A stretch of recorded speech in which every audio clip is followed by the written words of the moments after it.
Mount Vuvuai and Vulcan blew their tops off on the 19th of September 1994. The ensuing eruptions forced the evacuation of thousands and led to the beginning of the end of Rabaul town. Some businesses, particularly hotels, have tried to rebuild, but there hasn't been definite decisions on the part of provincial and national governments to rebuild what was once Papua New Guinea's beautiful town.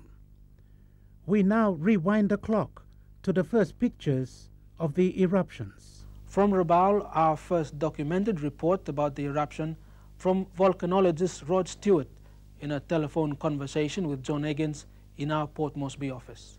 The best comparison is actually the eruption of both Vulcan and Vuvuai in 1937.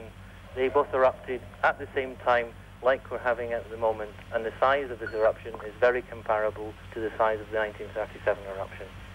Well, from where you are, I know that the observatory is right on a hill there somewhere. Can you see Rabaul Harbour? At the moment, I can only see about 20 metres away from the observatory. The whole town is covered in a thick blanket of grey ash that is being blown by the wind from both volcanoes towards us. So it is very difficult to actually see what is going on at the moment.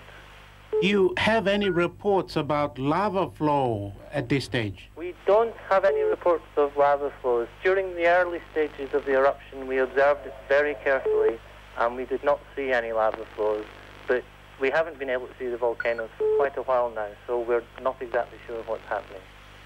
In Port Moresby, the wheels of government were set in motion. The Prime Minister, the Speaker of the National Parliament, Rabin Amaliu, and ministerial colleagues set out to see how it was really like over Rabaul.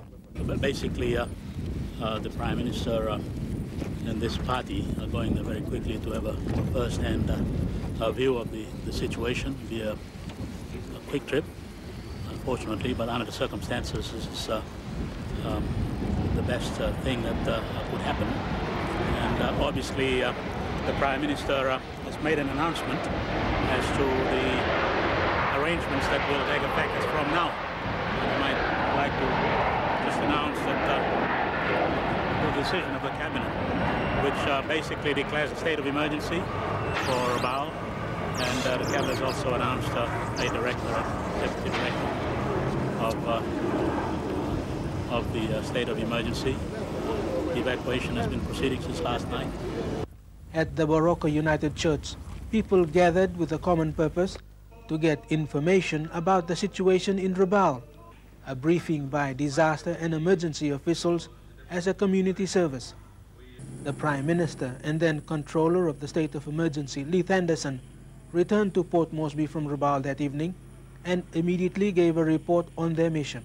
Oh, we're very clear exactly what the government must do on this particular occasion, because the damage is, from what I saw, is quite big.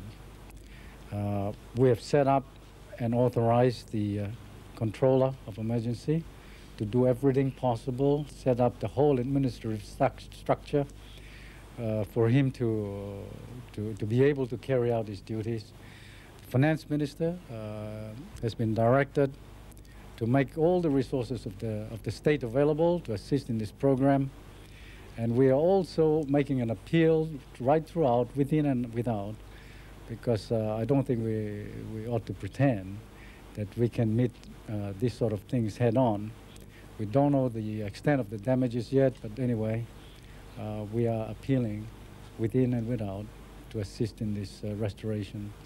We now have a clearer idea of what we've got to do, but as the Prime Minister mentioned, the communication difficulties over there are really astronomical now. The lightning and storms that are being created by the two volcanoes, or the three volcanoes that are erupting at the moment, really excessive. You've got to see it to believe it.